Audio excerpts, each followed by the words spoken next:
Olá, muito boa noite. O Brasil assistiu no domingo à maior manifestação popular da história do país. Milhões de pessoas saíram às ruas para protestar contra a corrupção, o governo Dilma e o ex-presidente Lula, que teve a prisão preventiva pedida pelo Ministério Público de São Paulo. Segundo analistas, a mobilização derruba o discurso do Palácio do Planalto e do PT de que o Brasil está dividido e aumenta a pressão pela saída da presidente. A Câmara dos Deputados quer definir o quanto antes se abre ou não o processo de impeachment de Dilma Rousseff. Qual será o impacto do protesto desse domingo na política brasileira? O governo federal vai conseguir reagir? Quem sai derrotado? Para responder essas e outras questões, recebemos a senadora Vanessa Graziotin, do PCdoB do Amazonas. Boa noite, obrigado pela presença, senadora. Recebemos também o senador Álvaro Dias, do PV do Paraná. Boa noite, é um prazer recebê-lo no programa, senador. Boa noite. Bom, nós assistimos no domingo, talvez uma cena nunca vista antes na história brasileira, na história de mobilização, né? Milhões de pessoas, falam aí, vou ser mais claro, cerca de 3 milhões de pessoas nas ruas. Os alvos do protesto foram principalmente a presidente Dilma Rousseff e o ex-presidente Lula, mas outros políticos, até mesmo da oposição, acabaram sendo hostilizados durante essa mobilização. Qual o impacto do protesto para a política brasileira e para o governo Dilma? Olha, primeiro eu acho que todos temos que reconhecer que essas manifestações foram grandes manifestações, apesar de ter reunido uma parcela da sociedade. Quem diz isso são os próprios institutos, o Datafolha, Zero Hora, que mostra que é o extrato mais de nível superior, ou seja, aquela parte mais abastada da sociedade. O trabalhador, o operário, o empregado doméstico, esses aí quase não foram, ou se foram, foram num número muito pequeno. Mas eu não considero que isso seja um elemento para a gente desconsiderar a manifestação, pelo contrário. E creio até que a maior parte das pessoas que foram lá e que pediram, inclusive, a saída da presidente Dilma, pediram por uma razão maior. Além da crise econômica, que pesa, não tenho dúvida nenhuma, mas a razão maior é a corrupção. Porque do mesmo tamanho que pediam a saída da presidência, apoiavam o juiz Moro para que a Lava Jato tivesse continuidade, né?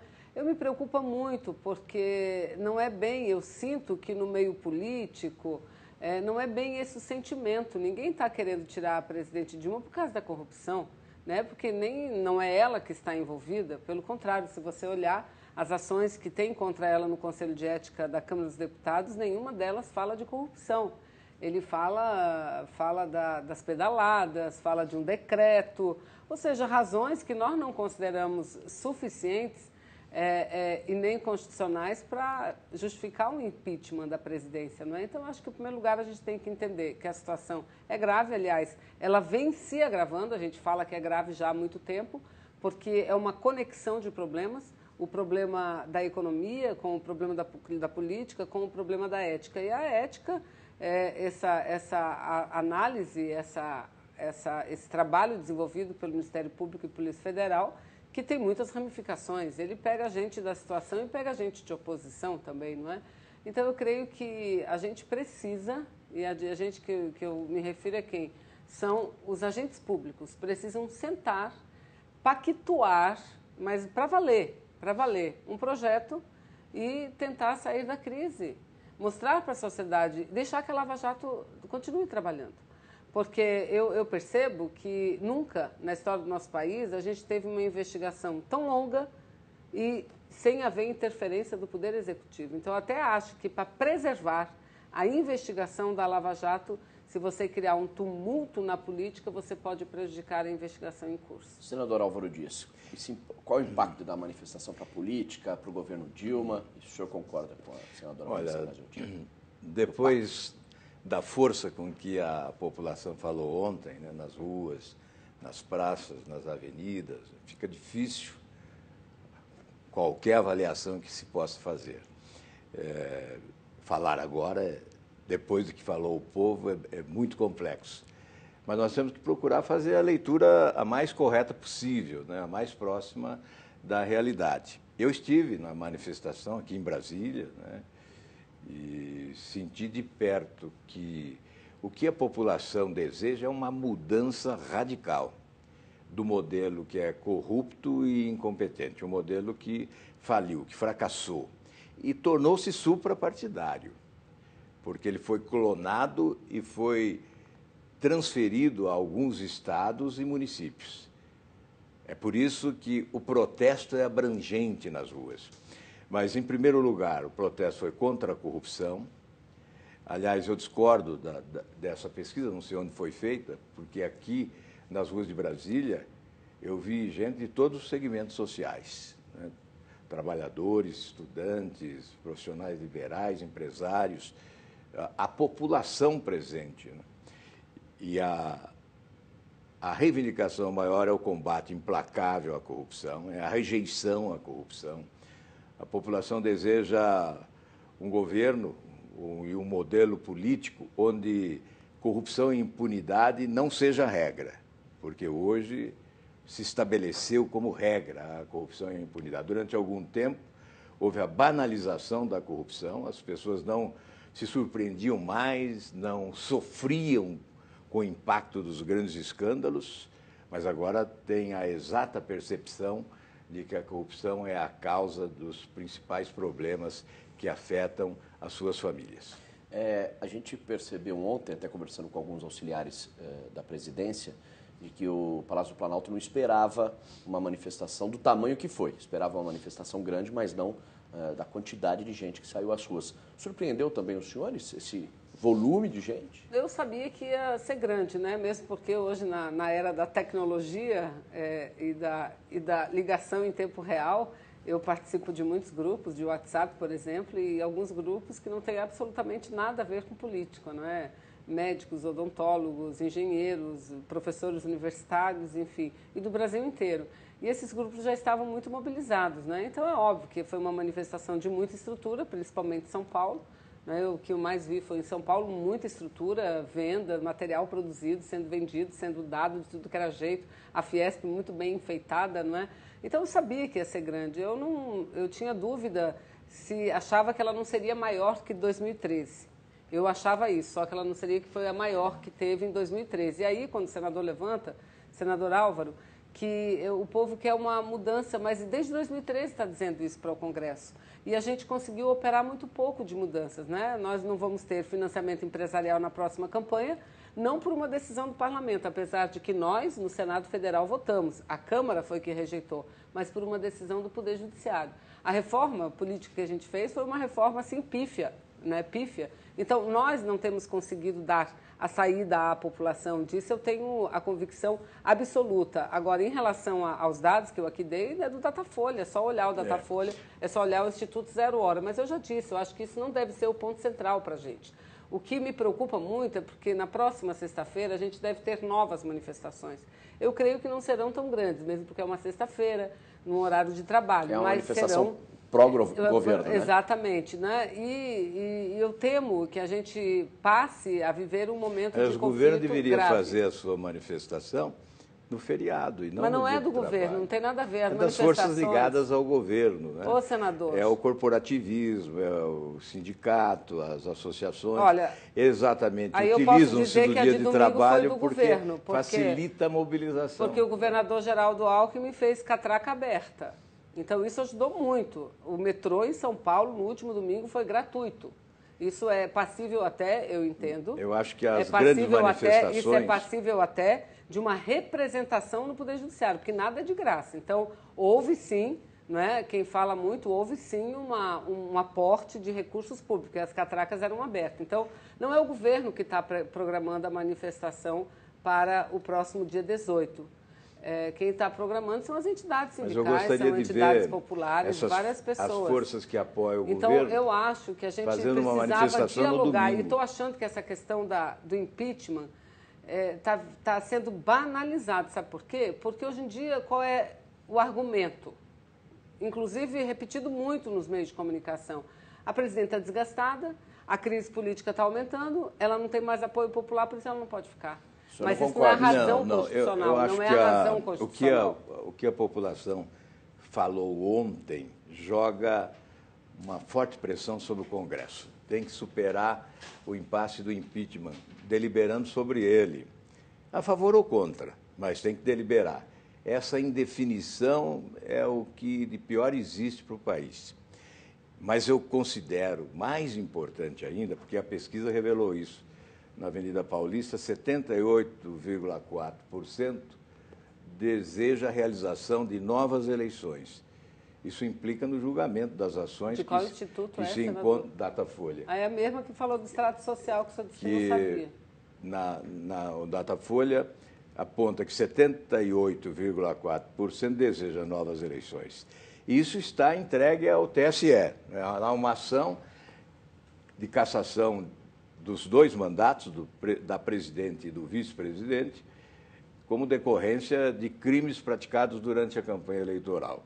Com um abastecimento de elementos substanciosos, né, fornecidos pela Operação Lava Jato, em delações premiadas e comprovações verificadas, né, com documentos que comprovam a utilização de dinheiro de propina na campanha eleitoral. Então, há sim corrupção, que envolve a presidente Dilma durante a campanha eleitoral.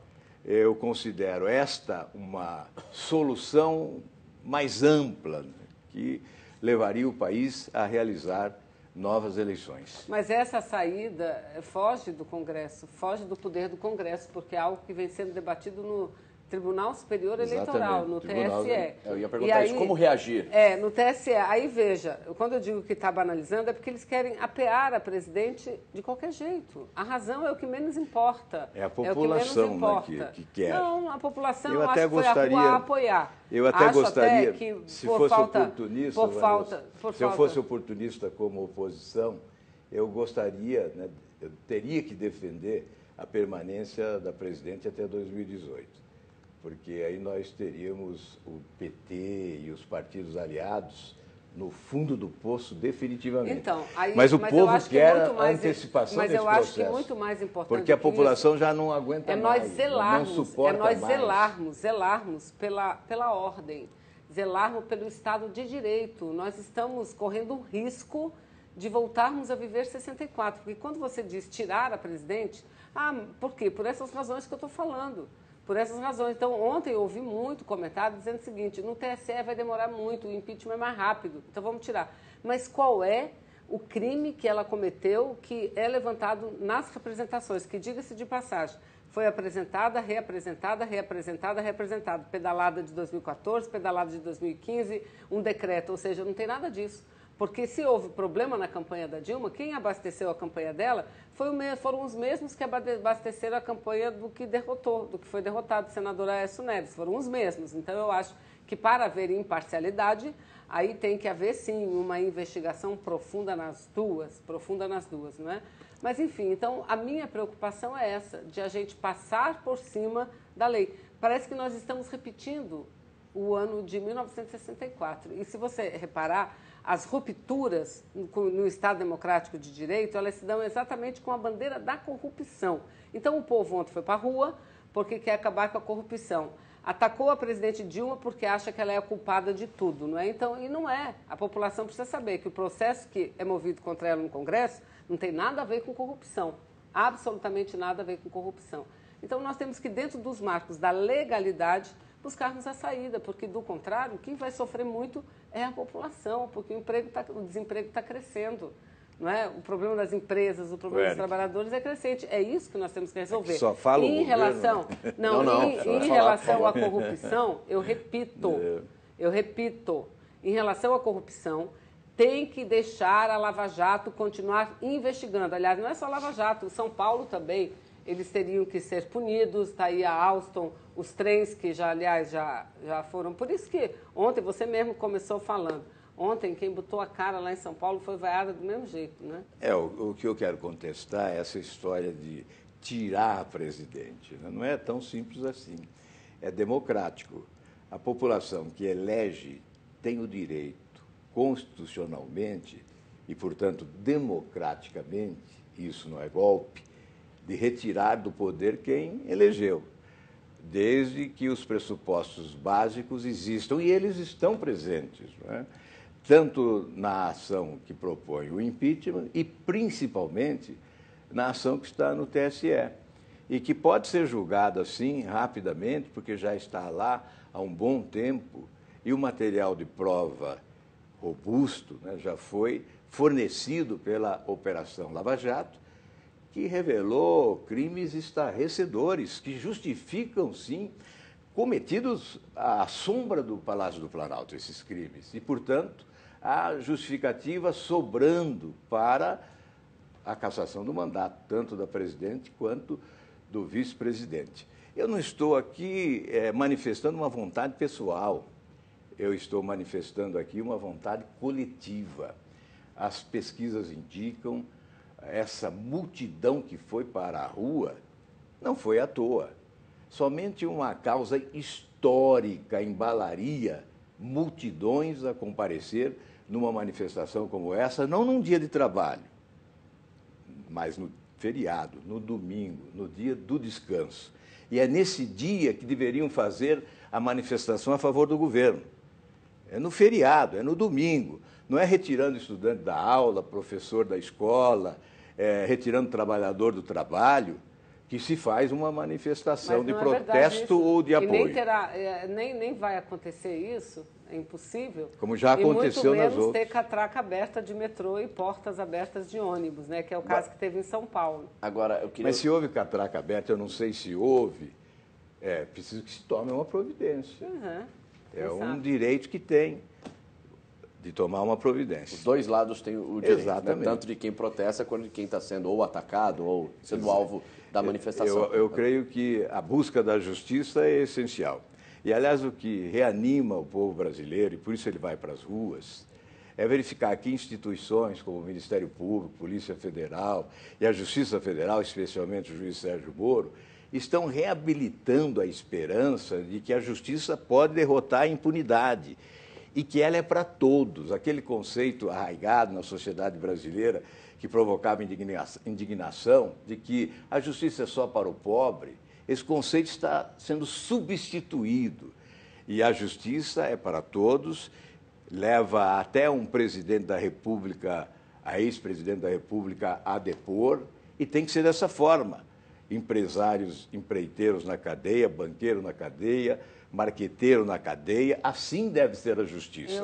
E dessa forma nós estamos reconstruindo uma nação na legalidade, na democracia e no Estado de Direito. Eu acho que está ficando muito claro que está em curso no país a tentativa de se fazer um grande acordo, um acordão para tirar a presidente do poder, e não é por conta da corrupção, eu repito, porque nunca na história do nosso país uma investigação, um processo de investigação atuou com tanta liberdade como agora. E não veio querer dizer, porque é da lei. Não, a gente teve a compra de voto no Fernando Henrique, na época dele, a gente teve as privatizações e nada foi feito. Eu era deputada federal à época e as CPIs eram todas enterradas. Agora não, a justiça vai e faz e eu aplaudo também. Não é? Então, a minha preocupação nesse acordão, sabe qual é? Porque o objetivo maior é mudar o projeto de país. É mudar, está em curso isso, leia todos os jornais, leia todos os editoriais, leia todos os economistas falando, não, porque ela perdeu a capacidade de fazer as grandes reformas. E quais são as grandes reformas? Ainda abrir mais o capital do Brasil para empresas estrangeiras, dar independência ao Banco Central, tirar os direitos dos trabalhadores. Está aí, não está aí a reforma previdenciária? É isso que querem, tirar o salário mínimo, não pode ter a política de valorização, porque o Brasil não suporta mais isso. Aliás, estão chegando ao absurdo de dizer que todas as conquistas listadas na Constituição é um sonho que não deu certo e o Brasil não suporta tanto direito para o trabalhador. Agora, o que me preocupa, além desse grande acordão para mudar o projeto de país, mudar a política no Brasil, eu quero falar da minha preocupação de que neste acordo também esteja envolvido algo para acabar com a investigação da corrupção.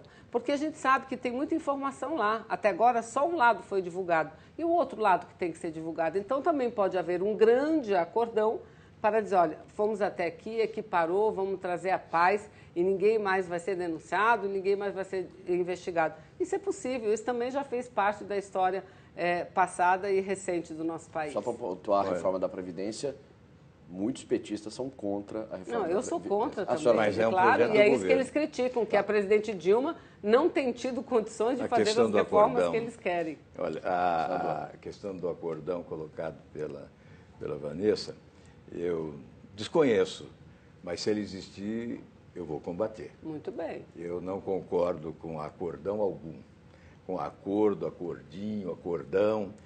Nós não estamos no momento de celebrar acordos partidários ou mesmo da elite, como você afirma.